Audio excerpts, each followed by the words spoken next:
Сәлем достар, мен Лаура Тілеужанова, Тибет медицинасының маманы. Сіздерге бүгін онкология туралы ақпарат беруге дайынмын. Енді онкология қазір біздің заманымызда өте тез дамып жатыр, көп жас адамдар да соған ұшырап жатыр, балаларға дейін сол әсер етіп жатыр осындай дертке де. Сондықтан енді міне қайта бүгін звоноктар болып жатыр да, үшінші рет кіріп тұрмын менде эфирға, аяқтайтынша кешірім өтінемін. Енді мынандай бізде препараттар бар, Happiness компаниясының, осы Гонконгтың препараттары. Бұлар өте осындай дерттерде өте жақсы әсер етеді. Әсіресе мынау ең бірінші айтатыным Сюшан деген препарат. Мынандай Сюшан деген препарат флакондарда 10 флакон болады, бір коробкада 10 миллиграммнан. Дәмі енді аштырақ, күніне таңертең біреу, аш қарынға, одан түнде жатарда тағы біреуін ішіп отыру керек. Бұл біздің клеткаларымызға тікелей әсер етеді. Біздің тілдің астында 40 сосуд бар. Сол тілдің астына 2 минуттай ұстап отырсақ, кишечникке бармай, қанға тура барып, система сияқты тез жұмыс істейді.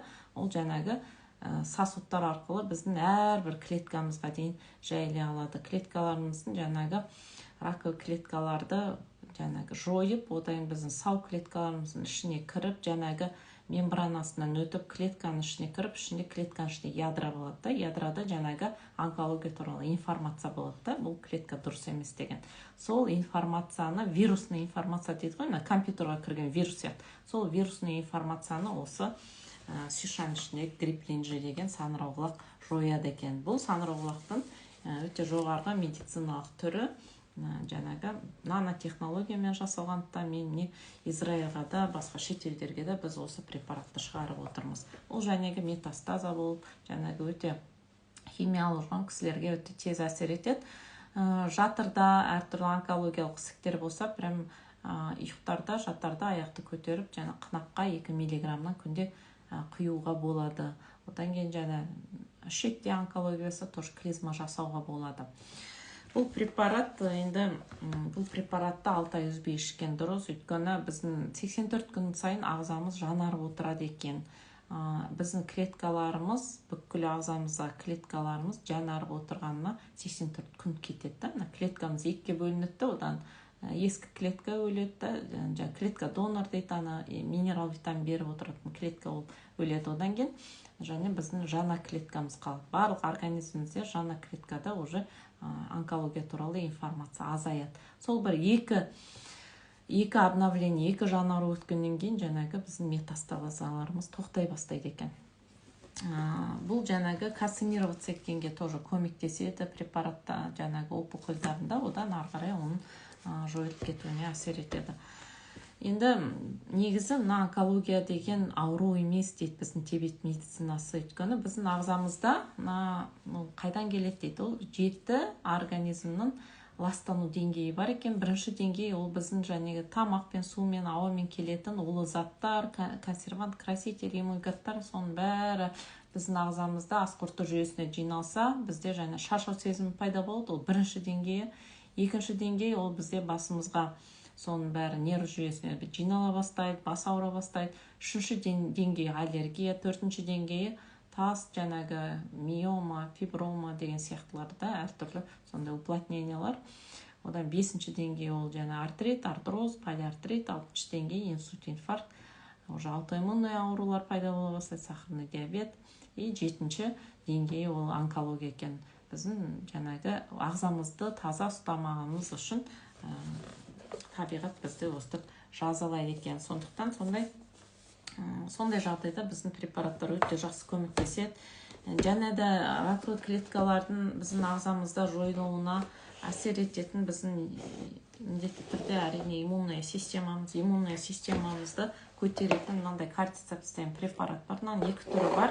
Мынандай қоңыр түрі ол ішек жолдарына, бұл дәмі тәтті, ішінде құрма бар, бал бар да. И мынандай жасыл түрі бұл бүйрек, одан кейін өкпе онкологияларына қолданады, химиотерапия алғанда қолданады. Бұның ішінде коробкасы үлкенірек, көріп тұрсыздар, ішінде 10 флакон болады. Мына ішінде 20 миллиграммна болады. Бұның дәмдері өте дәмді деуге, тәтті деуге болады да.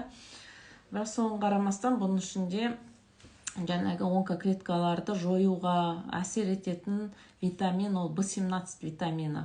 B17 витамині біздің ағзамызда барлық B тобының витаминдері, барлық B12-ге дейін витаминдер болған кезде біздің ағзамыз өзі сол B17 витаминді синтездайды екен. Сондықтан B тобының витаминдері жетісіп бәрі толыққанды болып тұру үшін осы кардицепсті пайдаланған дұрыс. Бұның ішінде тек қана B тобының витаминдері емес, бұның ішінде 80 фермент, 18 аминокислота, природный инсулин барлығы бар. То есть біздің ағзамызды толық жаңағы ресурсный состояние дейді ғой, өзіміздің жаңағы иммунитетіміздің жоғарылауына өте қатты әсер етеді. Даже профилактика ретінде шеберге болады, балаларға да шеберге болады, туғаннан бастап та шеберге болады. Аяғы ауыр әйелдер, емізетін әйелдер тоже осы кардицепсті бізде пайдалана береді. Өйткені біздің компанияның препараты 100% табиғи, ешбір спирт, наркотикалық, психотроптық жаңағы қоспалар жоқ. Одан біздің жаңағы иммунитетіміз көтеруге, одан кейін біздің ағзамыз тазаланған мынандай табанға жабыстыратын жапсырмалар бар, пластырлар. Бұның ішінде 13 штук болады. Бұл 5 түнге біздің ағзамызда барлық органдарымыздың жаңағы точкалары болады. Соған әсер етеді. То есть бұл не істейді? Онкологиямен, мысалы үшін больницада емделіп жатқан адамдар көбінесе және иммунитеттер түсіп кетеді, өте әсіре кетеді, тамақ ішемейді. Неге? Өйткені ол жаңа онкоклеткаларды өлтіріп, ағзадан шығарып, бәрін залсыздырып отыратын біздің жаңағы жүйеміздің бірі ол лимфосистема, оны тазалайтын дәрі жоқ екен. Сондықтан мынандай стопный пластырды бірге қолданған кезде ол біздің жаңағы ішінде витамин С бар. Табан арқылы бүкіл қан мен лимфосистема витамин С көбейеді. Соның бәрі онкоклеткаларды, әртүрлі ісіктерді, баспайтын процесстерді бәрін жоюға көмектеседі. Мысалы үшін лимфосистема ол біздің бүкіл жаңағы залалсыздырған, өлген раковый клеткаларды бәрін жаңағы кишечник арқылы, одан кейін біздің бүйрек арқылы сыртқа шығаруға көмектеседі. Сондықтан мынау біздің канализациямызды босатып, тазалап тұруға әсер етеді екен. Одан кейін біздің жаңағы ағзамыз онкоклеткаларды өлтіріп отырса да, оның бәрін труптарын дейді ғой, соның жаңағы труптарын бүйрек арқылы шығарады екен. Өйткені енді 80% қанды тазалайтын бүйрек. Сондықтан мынандай бүйрек шайын міндетті түрде пайдалану керек. Бұның ішінде 30 пакетик тұрады. Бұл бір айға дейін жеткізуге болады. Бүйрек жаңағы бактерия, вирус, инфекцияларын жаңағы өлген клеткаларын, онкоклеткаларын, труптарын бәрін және несеп арқылы шығарады. Соның фильтрлары толып қалады, одан кейін ол қанды тазалай алмай қалады. Ағзаға өте ауыртпашылық көп түседі. Сондықтан бүйрегіміздің жұмысын жеңілдету үшін бүйрек шайын пайдаланған дұрыс. Өйткені сіздің бүйрегіңіз жұмысы нашарлай бастаса, ол сіздің өміріңіздің қысқарғаны. Өйткені біздің бүйрегіміздің жаңағы ресурсы ол біздің өміріміздің жаңағы ресурсына тең.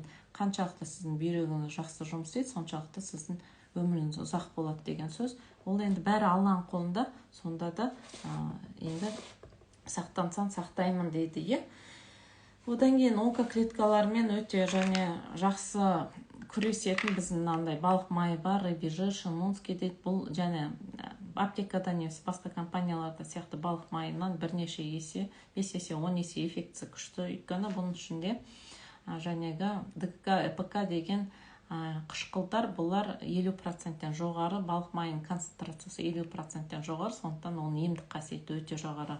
Бұл біздің және әрбір клеткаларымыздың мембранасы дейді, сыртқы қабыршығы да жаңағы неге ол онкоклеткаға айналады? Өйткені және улы заттар біздің ағзамызда клетканың мембранасын тесіп кетеді да, одан кейін клетканы және мутацияға ұшыратады. Бұл рыбий жир сол клетканың мембранасын қоршайды, то есть бронежилет киіз қояды біздің клеткаларымызға. Сондықтан біздің және ағзамыз өзін-өзі, әрбір клеткамыз өзін-өзі қорғап тұруға дайын болады осы балық майының ішінде арқасында. Одан кейін народный медицина дейді, халық медицинасында көп адамдар айтады, жаңа онкология болған кезде жаңағы чеснок дейді, чеснок орысша айтқанда чеснок, пияз, сарымсақ деп жатады, енді қазақша әртүрлі айтады. Сол мына препаратта бар, оны енді сіз оны жеп алып күнделікті жүре алмайсыз ғой, кейбір жұмыс істеп жүреді да. Сондықтан дәмі де кейбір көп адамдарға ұнай бермейді. Мынандай дасюансу деген препарат бар. Бұл енді антипаразитарный препарат, негізі құрамында жаңағы чеснок бар. Ол жаңа онкоклеткалармен ағзамыздың күресуіне өте жақсы әсер етеді. Біздің көк бауырымыз соны қоректендіреді. Көк бауыр ол жаңағы иммунный клеткаларды жасайтын біздің органымызда. Көк бауырда бүкіл біздің ағзамызға қажетті минерал, витамин, фермент, аминокислоталардың бәрінің жиынтықтары болады да. Иммунный клеткаларды жасаған кезде соның бәрі қолданылады. Сондықтан оның және қоректеніп отыру өте маңызды. Сондықтан дасюансу керемет жұмыс жасайды. Бұның дәмі өте жақсы, жағымды. Енді ағзамызды жаңа айтып отырмыз, онкология деген ол ағзамыздың ластануы деп отырмыз. Енді ластанудың тоже клетка деңгейінде тазалануына әсер ететін біздің мынандай екі препарат бар. Сюбалю деген, бұл қан жаңағы тамырларын тазалайды, капиллярлардан бастап үлкен артериальный сосудтарға дейін тазалайды. Олардың бәрін жаңа қабырғаларын қатайтады, ешқандай инсульт, инфаркт болмау үшін қан құрамындағы әртүрлі инфекция бактерияларын бәрін ағзадан шығаруға әсер етеді. Енді мына спутник прекрасной еды деген препарат бар, екеуі бірге өте тез жұмыс істейді, бірін күшін күшейтеді. Спутник прекрасной еды бұл жаңа ас қорыту жүйесіне әсер етеді. Өңештен бастап шекке дейін бауыр, көк бауыр, ұйқы без, бірнеше метр кишечник, соның бәрін тазалап, өттің жүруіне әсер етеді. Өттің өзі дұрыс жүріп тұруы ол біздің ағзамыздың әртүрлі инфекциялардан, бактериялардан қорғанып тұруына әсер етеді. Ол как кислота сияқты соның бәрін күйдіріп, бізді залалсыздандырып отырады тамағымызды. Одан кейін кишечникқа жақсы әсер ететін чантун деген продукция бар. Бұл енді аналог жоқ нарықта деуге болады. Өйткені егерде ағзада бір улы заттар, әртүрлі бактериялардың тұрыптары, және астың қалдықтары жиналып қалса, біздің бірнеше метр кишечниктің ішінде де соның бәрін тазалап отыратын біздің микробактерияларымыз біздің кишечникте отырып, жаңағы әрбір этажда да, как санитар, как техничка, как дворник сияқты бәрін өңдеп шығарып отырады, қайтадан сіңбес үшін ағзаға. Сол микробактериялар маған келген адамдар диагностикаға келгенде мен байқаймын, жартысынан көп адамдарда сол микробактериялар өліп қалған. Көп дәрі ішеді, әртүрлі дұрыс тамақтанбайды да, соның бәрі әсер етеді. Сонда ол уже біздің ағзамыз өте қорғансыз деген сөз. Улы заттар барлық жаңағы қан тамырларына өтіп кетеді, уақытында шығарылмайды. Тем более көп адамдарда іш қатады, соның бәрі әсер етеді. Сол мына продукция біздің жаңағы кишечнигімізді тазалап, одан кейін микробактерияларды қондырып қояды екен. Сіздің ағзаңыз өте жаңағы өзін өзі қорғап тұруға әсер етеді. И жаңа бізде онкология толстого кишечника, сол онкология мына 4-ші стадиясында ғана білінеді. Адамдар білмей жүреді, бүгін мысалы үшін сап-сау жұмыста отырып, ертең кетіп қалуы мүмкін. Сондықтан абай болыңыздар, кімде запор бар, кімде жаңағы іш қату бар да, сондай проблемалар болса, адамдар бет-бейнесі көгеріп, қарайып сөйтіп тұрады да.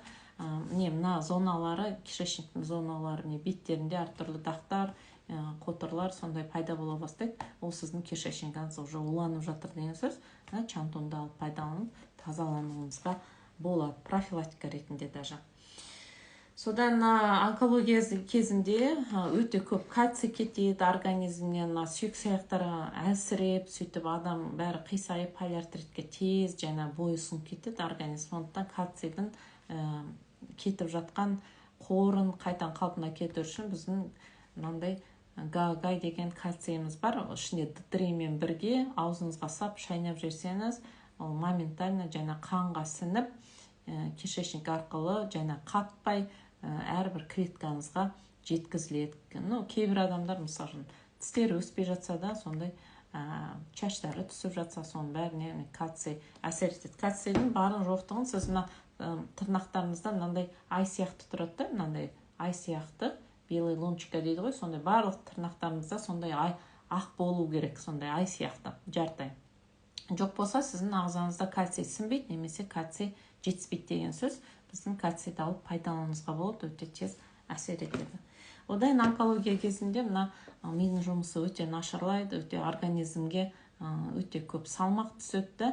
Біздің миымызда біздің жаңа барлық организмдегі химиялық реакцияларымызды, гормондарымызды, минералдардың бөлуін, иммунный системаның дұрыс жұмыс істеуін қадағалап отыру үшін біздің миымызға мынандай комплексин G деген препарат өте жаңағы тиімді болады.